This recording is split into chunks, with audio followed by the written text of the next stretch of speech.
बहुत समय पहले की बात है। एक विशाल राज्य में एक पराक्रमी राजा राज करता था। नाम था राजा अद्वीर्य। लेकिन एक दिन राज्य पर संकट आया। एक भयानक राक्षस ने राज्य को तहस नहस कर दिया। प्रजा को बचाने के लिए राजा ने एक अनोखा निर्णय लिया। वह अपना सिंहासन त्याग कर एक साधारण गरीब किसान बनकर दूर एक छोटे से गांव में रहने लगा। उस गांव का नाम था शांतिपुर, जहां लोग सादा जीवन जीते थे। गांव वालों को नहीं पता था कि उनके बीच रहने वाला गरीब किसान ही कोई समय का महान सम्राट था। उसका नाम अब धीरू पड़ चुका था। गांव में एक सीधी सादी लड़की रहती थी, गौरी, जो अनाथ थी और दूसरों के खेतों में काम कर गुजारा करती थी। धीरू यानी राजा अद्वीर्य को गौरी की सादगी और साहस भा गया। धीरे धीरे दोनों एक दूसरे के करीब आ गए। लेकिन इसी बीच उसी राक्षस की परछाई शांतिपुर पर भी मंडराने लगी। गांव में एक के बाद एक अनहोनी घटनाएं होने लगीं। पशु गायब होने लगे, कुएं सूखने लगे और रातों को डरावनी चीखें सुनाई देने लगीं।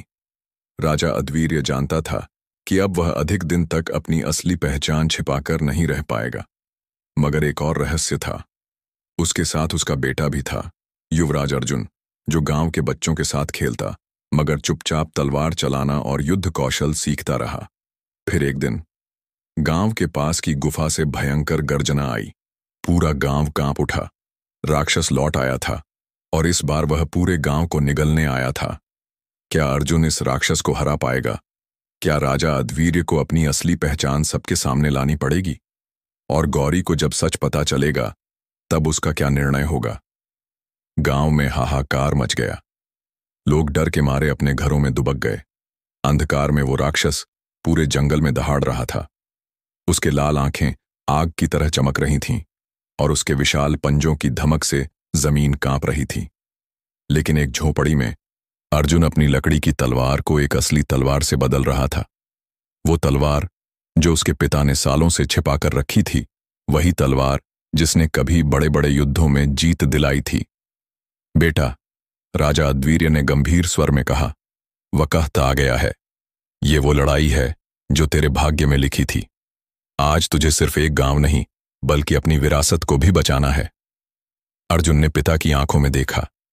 अब वो सिर्फ एक किसान नहीं बल्कि एक योद्धा का बेटा था। उसका खून एक सच्चे राजा का खून था। उधर गौरी, जो अब तक सब कुछ एक सपने की तरह देख रही थी, गौरी की आंखों में सवालों का तूफान था। ये सब, क्या तुम सच में राजा हो? उसने कांपती आवाज में पूछा। राजा अद्वीर्य ने सिर झुका लिया। हाँ गौरी, मैं वही हूं जिसने अपने लोगों की खातिर अपना ताज छोड़ दिया। और तू वही है जिससे मैंने सबसे सच्चा प्रेम किया। गौरी की आंखों में आंसू थे, लेकिन उसमें डर नहीं, भरोसा था। अगर तू राजा है तो मैं तेरे साथ खड़ी हूं। अर्जुन को मेरी दुआएं देना। अर्जुन अब पूरी तरह तैयार था। अपने पिता की तलवार, मां के कंगन को बांह पर बांधे हुए और दिल में गांव को बचाने का संकल्प लिए वह अंधेरे की ओर बढ़ चला। जंगल की ओर, जहां राक्षस उसकी प्रतीक्षा कर रहा था। राक्षस का नाम था कालभसुर, 1000 साल पुराना अभिशप्त प्राणी। उसका शरीर काले पत्थर जैसा था और उसकी सांसें ज्वालामुखी की तरह जलती थीं। वह हर जगह अंधकार फैला रहा था और उसे रोकने के लिए आज अर्जुन अकेला खड़ा था। जैसे ही अर्जुन ने कदम रखा, जमीन फटने लगी। राक्षस ने गरजते हुए कहा, तू, एक बालक, मुझे रोकेगा? अर्जुन ने तलवार खींची। उसकी आंखों में कोई डर नहीं था।